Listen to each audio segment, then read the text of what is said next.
Hello class. Now we shall learn the second application of potentiometer, that is determination of internal resistance of a cell using potentiometer. Here is a circuit of potentiometer to measure the internal resistance of a cell. AB is a potentiometer wire which is made up of constantan or manganese or any other alloy, and the length of this wire is from 4 meter to 10 meter. An ammeter is connected with a driving cell or battery B, key or switch K, and rheostat to control the current through the potentiometer wire AB. On other part of this circuit, here a cell is connected having EMF E with a parallel circuit in which resistance box is connected.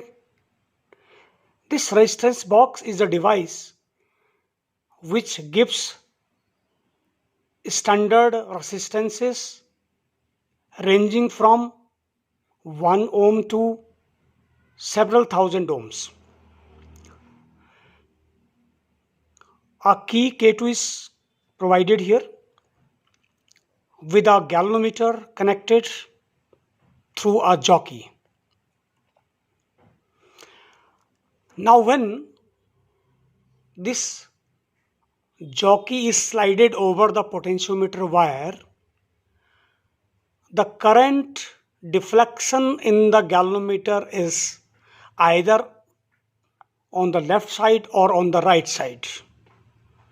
Deflection of pointer on the galvanometer is either on left side or right side.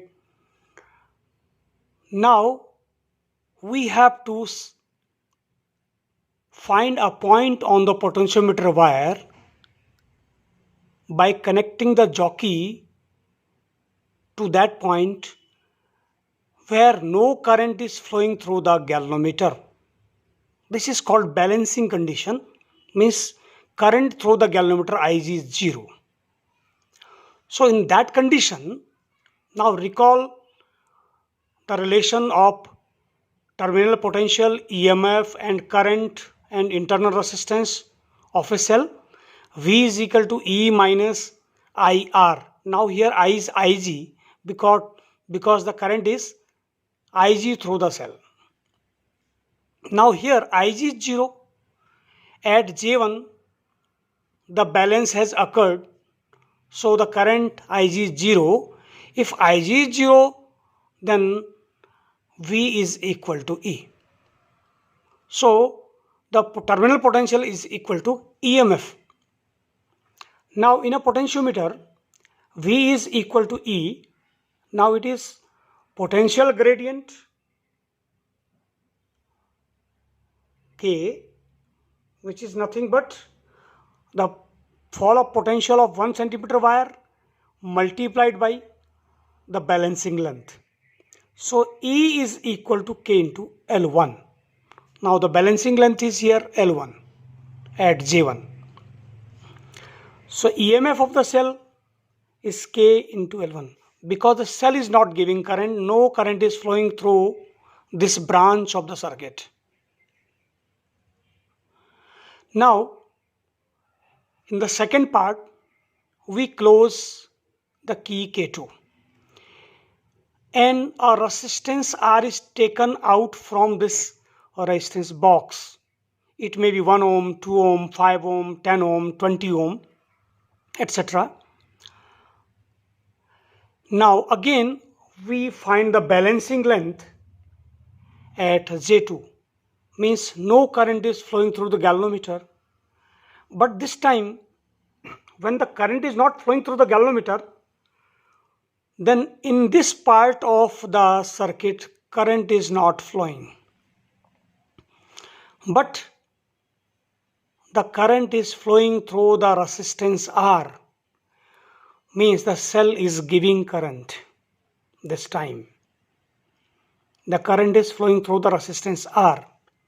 So now V will not be equal to E. Now I current given by the cell is not zero.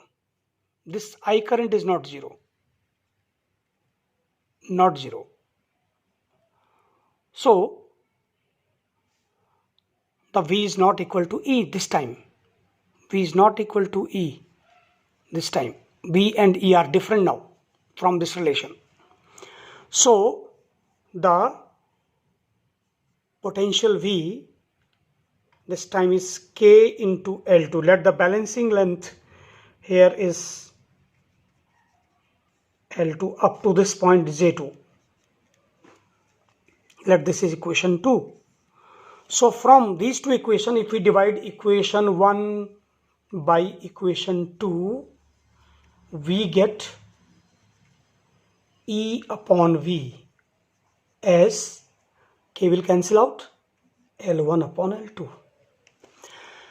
Now recall a formula we derived in earlier classes, that the internal resistance of the cell is given by external resistance taken from the resistance box multiplied by E upon V minus 1.